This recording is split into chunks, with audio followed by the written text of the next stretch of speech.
Kisah Raja Smoky Jaguar, penguasa besar Tikal 672 Masehi. Masa kecil di tengah bayang-bayang kekalahan. Di kota agung Tikal yang tersembunyi di jantung hutan Peten, lahirlah seorang anak laki-laki dari garis keturunan ilahi, Jasauchan Kaawil, yang kelak dikenal sebagai Smoky Jaguar. Ia dilahirkan pada masa kelam, ketika Tikal telah kalah dalam perang besar melawan Calakmun, rival bebuyutan mereka. Ayahnya, penguasa sebelumnya, wafat dalam kehinaan, dan kota itu tenggelam dalam keputusasaan.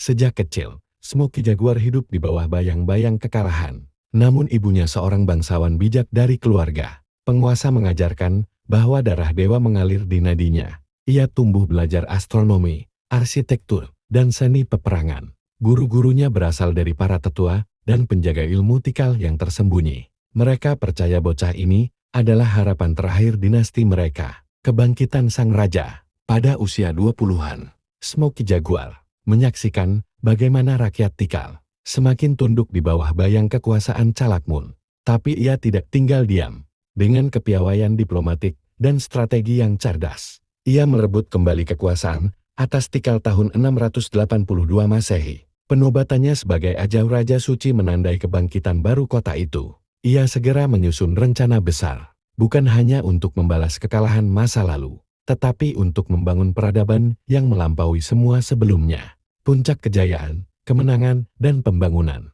Tahun 695 Masehi, Smoky Jaguar memimpin pasukannya dalam perang besar melawan Calakmun. Dalam pertempuran berdarah, ia mengalahkan musuh bebuyutannya itu, sebuah pencapaian luar biasa yang mengangkatnya ke status dewa hidup di mata rakyat. Kemenangan ini disambut dengan pembangunan besar-besaran. Ia membangun Tempel 1, yang kemudian menjadi tempat peristirahatan terakhirnya. Kuil setinggi 47 meter itu menjadi simbol keagungan dan spiritualitas Tikal. Ia memperluas kompleks istana, memperkuat dinding pertahanan, dan membangun jalan-jalan sakral yang menghubungkan kota dengan situs-situs leluhur.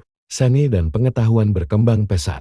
Ukiran batu stela yang mencatat sejarahnya menyebar luas. Ia juga mempromosikan ilmu astronomi dan ritual keagamaan yang teratur. Akhir hidup dan warisan abadi. Smoky Jaguar wafat sekitar tahun 734 Masehi, meninggalkan Tikal dalam masa kejayaan dan ketenangan yang belum pernah terjadi sebelumnya. Ia dimakamkan di Tempel 1, tempat yang dibangun untuk menyaingi kuil-kuil surgawi yang hanya dikenal dalam mitos. Warisannya bertahan selama berabad-abad, dikenang bukan hanya sebagai penakluk, tetapi sebagai pembangun dan pelindung. Stela dan arsitektur yang ia tinggalkan menjadi jejak kejayaan yang masih berdiri tegak di hutan Guatemala hingga hari ini.